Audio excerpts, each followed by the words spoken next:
I want to thank the chairman. I also want to thank the ranking member for convening this hearing on sports and tax treatment of both collegiate and professional levels. I know there's been a lot of talk about professional teams, their identity to a certain area. I would just make mention of the fact that the Rams' first move wasn't from Los Angeles to St. Louis. As a matter of fact, it moved from Cleveland, Ohio, in 1945. Now, the identity with the Rams in Cleveland kind of changed because Paul Brown, who was one of the best coaches in Ohio State's history, wound up creating the Browns in Cleveland, Ohio, who subsequently then left and then moved to the team up north of this city, which I will still not mention their name. But, I mean, Ohio has had a long history with sports teams, going back to the Cincinnati Red Stockings in 1869 to, obviously, the Cleveland, I believe it was called the Forest Cities before they were ultimately the Spiders, and now today the Guardians. But I do want to highlight a couple things that Ohio does, and I think it's important because we have had professional sports teams throughout since 1869 in the state of Ohio. But in Columbus, for example, right now we are working with the National Women's Soccer League on an expansion team. And so the ownership group has worked with the city of Columbus to collaboratively construct a deal to build a new women's professional soccer team and a new training facility. And we're working out some of those details. But one of the things that we have been able to do has been working in a kind of a multi-community, it's called the New Community Authority. And this is a statutorily created political subdivision. And it actually comprises of both the public and private sectors, which has the authority under the Ohio Revised Code to actually do its own type of bonds. In this way, the city of Columbus gets all the new tax income from the new jobs, and Franklin County gets all the new sales tax. The way they do this is the ownership group agreed to a self-imposed ticket tax of an additional 2% on all of the men and women sporting events at Schott's Miracle Grow Stadium, which is where the Columbus Crew plays, and serves as a dedicated revenue stream to retire the bond debt. The new community boards are less expensive for a project's capital tax, both because of the tax-exempt status and the better credit ratings generally on the bond market. There are creative ways for local governments to work with professional teams in a private-public partnership to create significant new revenue for local and state governments. So I wanted to highlight that, which we are doing in Ohio. And, of course, Ohio has many other sports teams.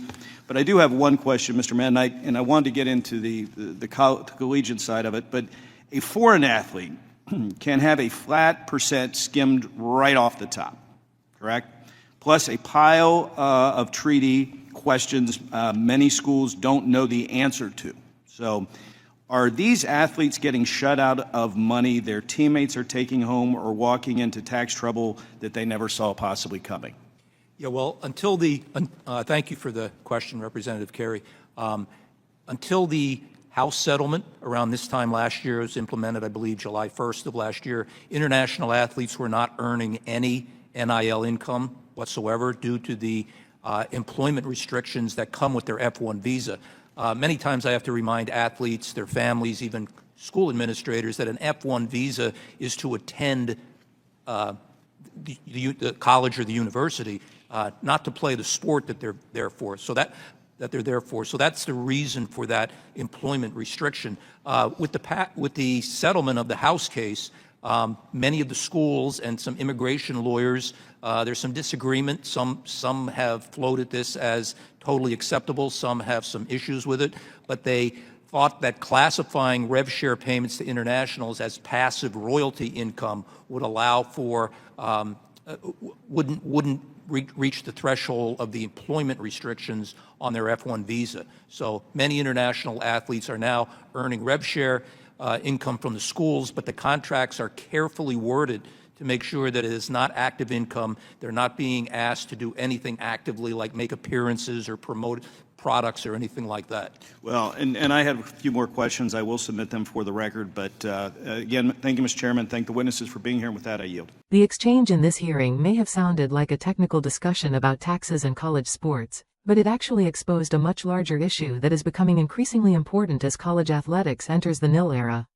While Representative Mike Carey began by highlighting Ohio's long history of professional sports and innovative public-private partnerships, His questioning eventually turned to a challenge affecting thousands of college athletes across the country. Why international student athletes often face very different financial realities than their American teammates. Carey first used Ohio as an example of how communities can work alongside professional sports organizations to create economic growth. His description of Columbus's partnership to help bring a National Women's Soccer League expansion team to the city wasn't simply about building another stadium.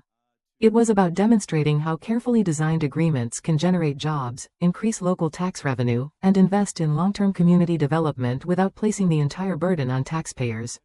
The financing model he described, which includes a self-imposed ticket tax and the use of a community authority to issue bonds, reflects the broader trend of local governments searching for creative ways to support sports infrastructure while attempting to minimize financial risk.